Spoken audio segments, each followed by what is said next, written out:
Om Sahana Vavatu Sahano Punaktu Sahaviryam Karavavahe Tejasvinavadidamastu Ma Vidvishavahe.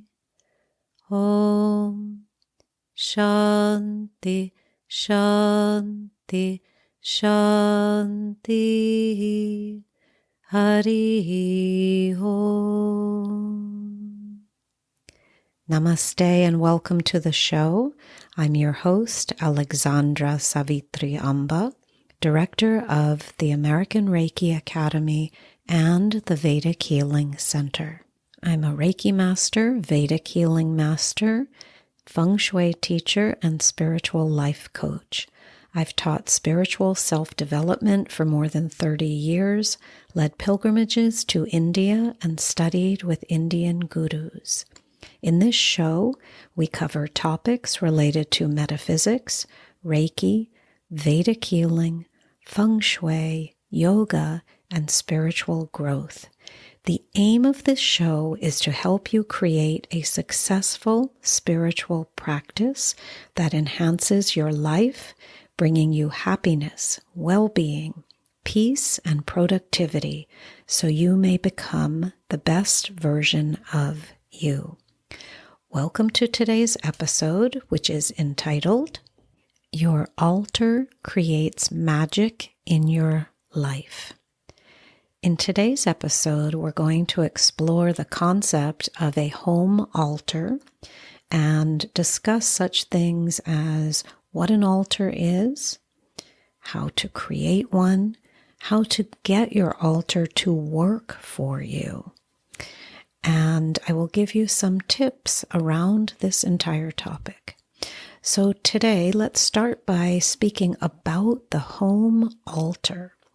An altar is a living, breathing entity in your home.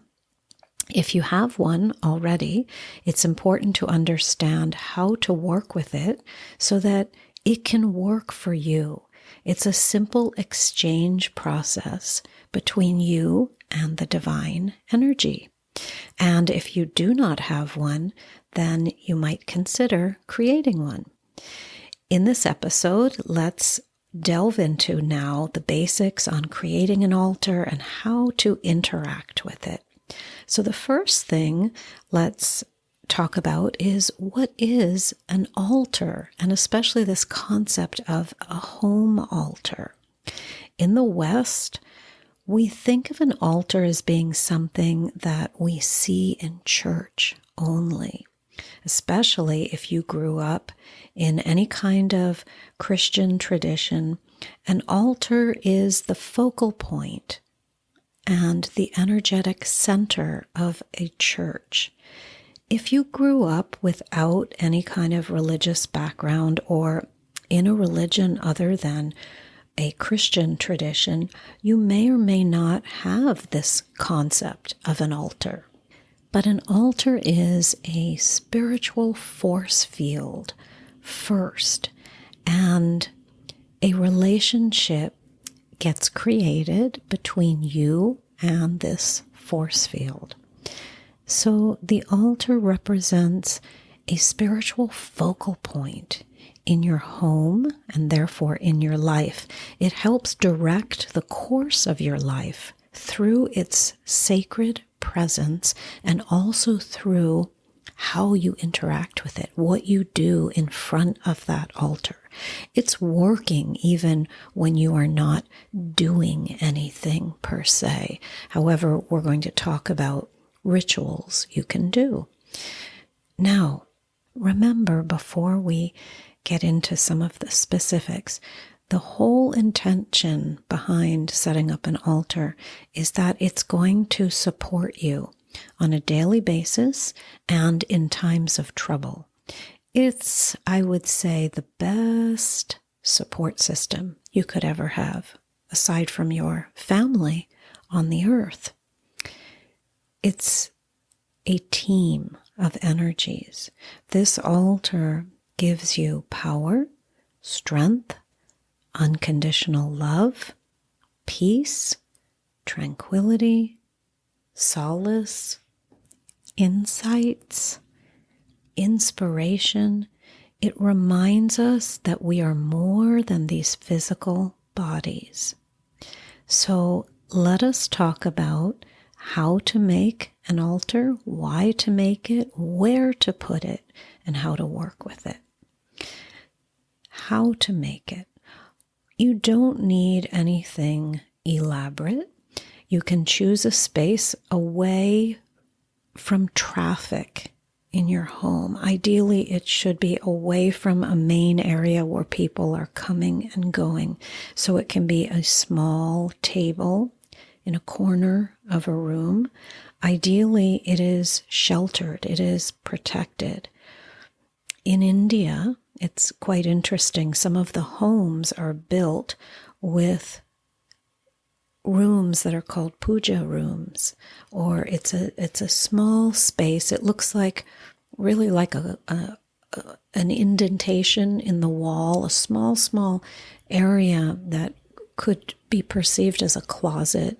It isn't a closet. There may not be doors on it, but it is a space, an interesting small space that has been created for the residents of the home to establish a puja area.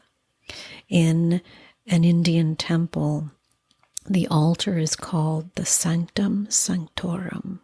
So it is the middle, the very center of the temple's energies, where the deity lives. And this Sanctum Sanctorum is very, very protected by all the people who are working in the temple, by the priests, the pujaris. It has strict rituals about when it is opened, when you can view it, and many elaborate and just beautiful steps about worshiping the Sanctum Sanctorum and ultimately the deity who is standing guard in that temple, conveying the energies to those who gaze upon him or her. So some questions about making this altar, aside from how to make it and, choosing a space that's conducive. Some people ask, can they have more than one altar? You could ideally have altars in different rooms, if you like. The altars will support everyone in the home and give reminders, but the main altar is where you will do most of your work. And in terms of the direction where the altar should be, direction as in north, south, east, west, there are certain guidelines that you may want to follow depending upon which deities you are working with.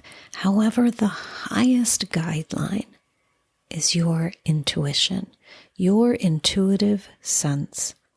In feng shui, in the tradition that I learned, which was a more mystical tradition, the best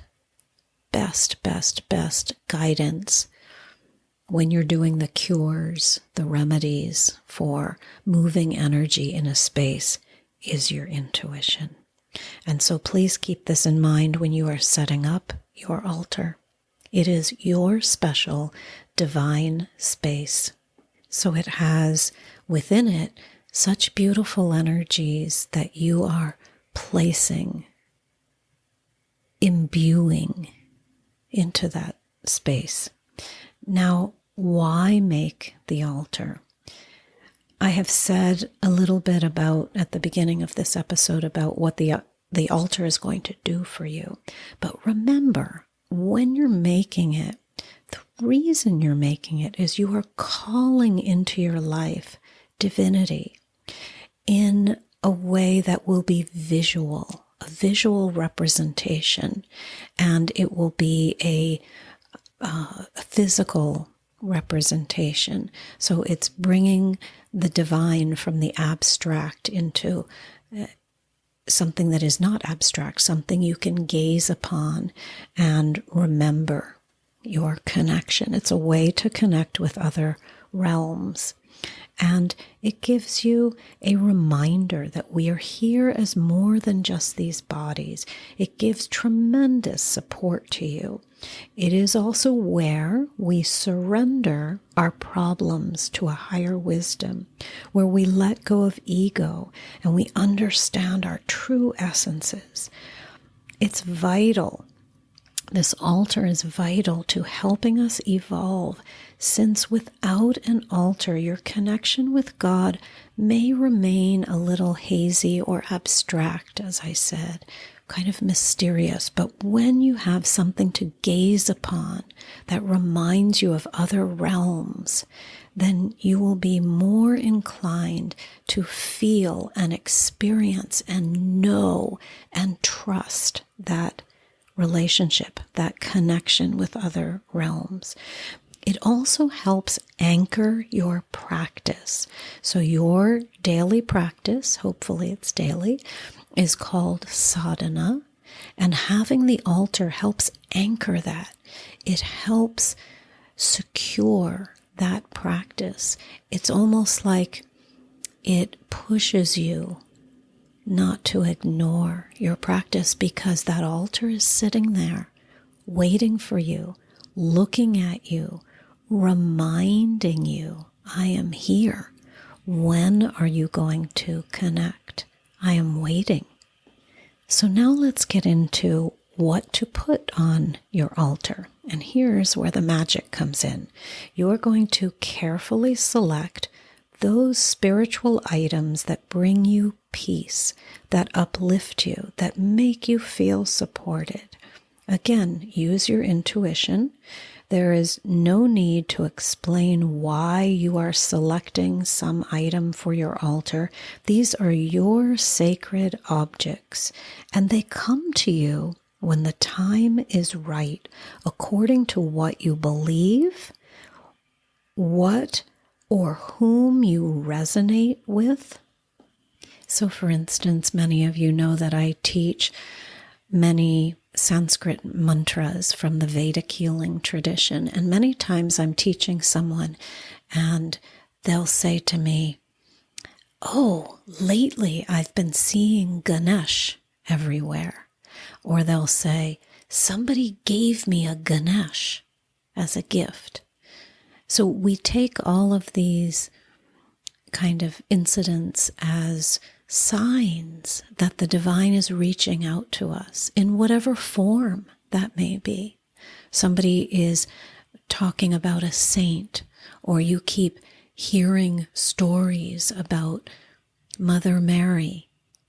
There's some reason these energies are reaching out to you, and you really have only to open your ears and your awareness and allow the information into your energy field and into your life. So along those lines, you can certainly mix whatever religious traditions you like. There are no rules, except once established, this altar, you treat it with respect.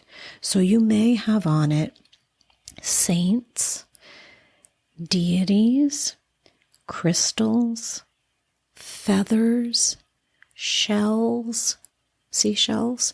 So these can be objects from nature, stones, statues of divine images. In India, a statue of a deity is called a statue when it is an art form, but once it becomes worshipped, it changes, it transmutes into a murti. A murti is an energy form fit for worship. So he was a Ganesh statue when the artist carved him. And then once he went through rituals to activate energies, he becomes a murti. And so he is then treated with respect. He is worshipped. So you can activate your altar through your devotion. And in fact, aside from respect, devotion is what is most required of us when we work with an altar. So how to work with it so that it works for you? Here are some suggestions. You create your altar, but then you cultivate the energies just like you would in any relationship. In our Vedic healing classes, for instance, we teach traditional rituals that are thousands of years old, but have some key basic elements that I will kind of touch upon here that might be helpful to you and give you some suggestions for working with your altar. And these are not religious in nature. These are just suggestions for how to worship. You might light a candle. So we use the candle to connect with the light within. And we light this lamp daily. In India, we don't use candles. We use diyas. So they're small oil lamps. And the flame is so beautiful in the early, early morning hours. If you get up and do your sadhana very early, I always recommend that you don't use any electricity, but you light that lamp because there is a presence, a beautiful, organic stillness of that flame, where the flame reminds you of the light within you and of the light of divinity that you are attempting to connect with. And it's really different from lighting a electricity, a light, turning on a light switch. Even the tiny white lights, the little fairy lights, are very pretty to have in a meditation space, but the candle flame or the diya flame is even more pure and beautiful than those little tiny white lights. We burn incense, so you can offer incense in your home. In India, in one of the temples I have visited many times, it's the Madurai Meenakshi temple, and Meenakshi is a consort of Shiva. I remember attending the darshan there of Meenakshi, and when you have darshan means being in the presence of a deity or a guru, darshan. So when you have darshan, when you take darshan of the deity, the doors to the altar are closed until the pujari opens them for the visitors to gaze upon the deity. So there's all this anticipation of moving towards the altar, the sanctum sanctorum, where you can view, you can get that holy sighting. Darshan means being in the presence of, and that holy sighting, that interaction with the deity. So I remember waiting in line, and lots of people, and we're all kind of filing up to the deity, and you can't see the deity until you get close, and everybody's kind of trying to see and just move slowly up to the front. Lots of anticipation, and the pujari had already opened the altar doors, and the darshan was being given, and so you'd file up, and when you got close, the sight of the deity was tremendous. And if you just think of the deity as a statue, you can never touch the energy of the experience. But when you feel and sense the deity as a living representation of the divine, and this you feel in your being and in your heart, then something magical occurs. So when I got close to the deity, the pujari is offering an oil lamp to the deity, and there are bells being rung. It's very hard to describe this visual picture in an auditory sense, but so the bell is going, and there's chanting, and the oil lamp is being offered in front of Meenakshi. And in addition, there are little diyas everywhere, little oil lamps, flames everywhere around this deity. And when I saw the deity, I remember having a rush of feeling. And the thought that came to me was, this is the most beautiful sight I have ever seen in my life. Now, if you take that logically, you might say, was that really the most beautiful? Is it more beautiful than a sunset? Is it more beautiful than a painting? So the word beautiful in that sense was capturing the whole essence of the experience. It wasn't necessarily the depiction that I was seeing. It was the whole energy, the whole experience rushing to me.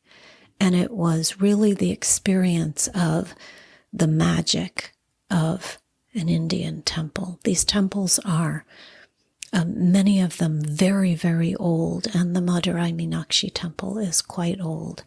And it's an incredible experience to be permitted to interact with these rituals.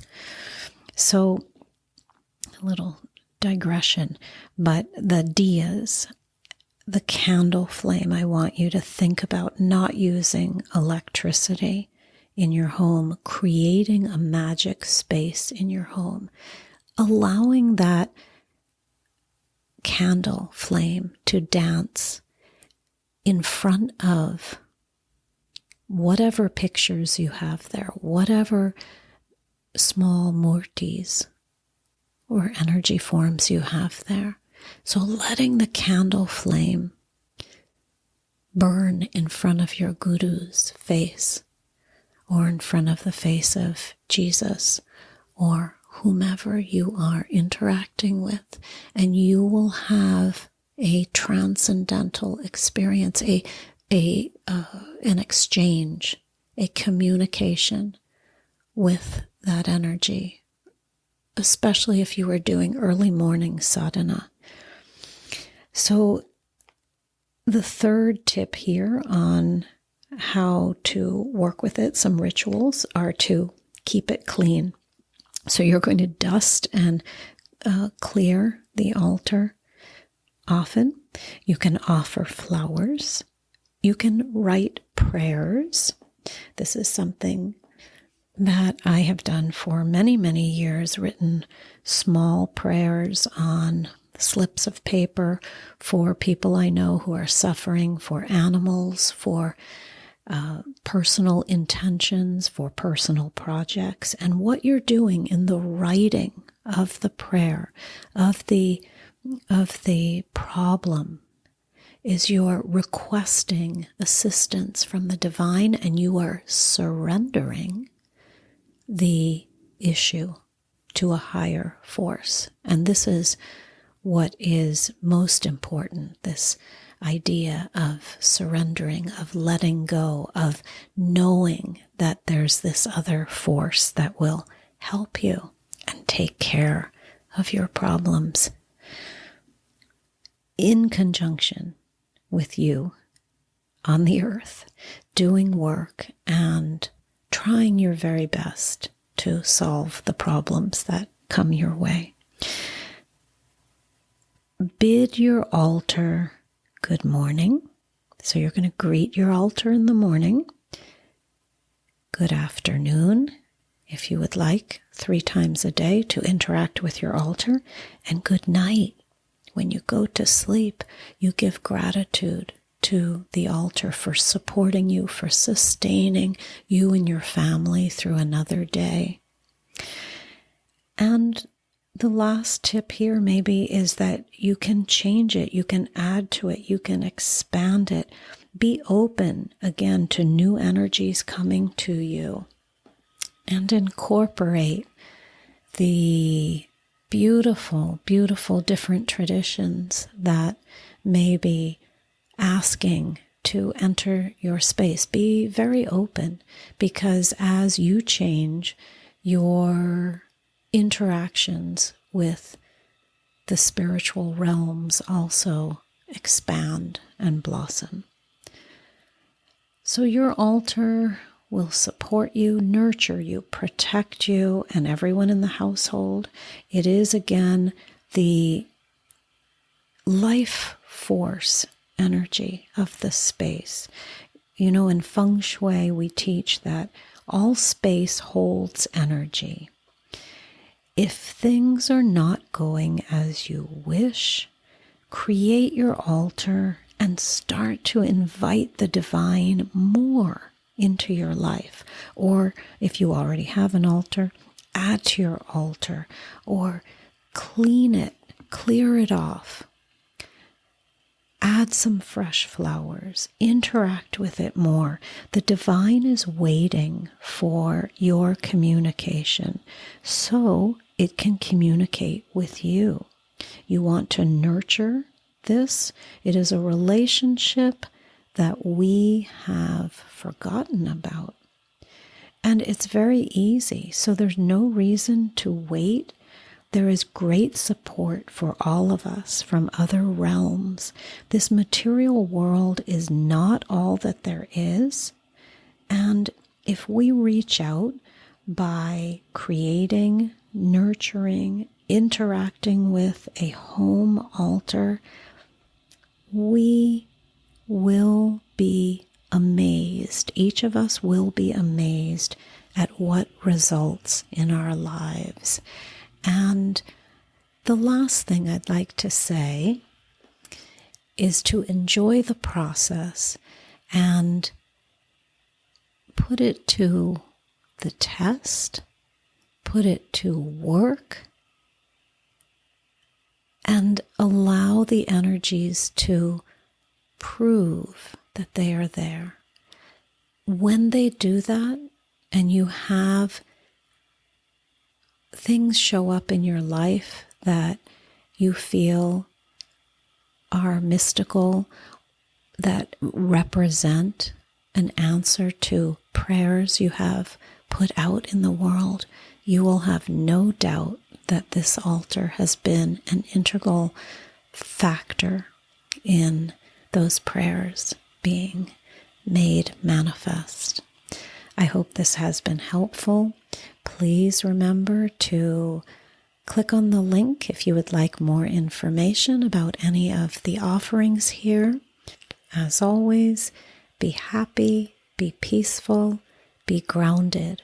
Remember that your spiritual practice, your sadhana, is what sustains and supports you in this life and in other lifetimes. Cultivate this amazing practice. Om Asatoma Sadgamaya Tamasoma Jyotirgamaya Mrityurma Amritam Gamaya. Om Shanti Shanti Shanti.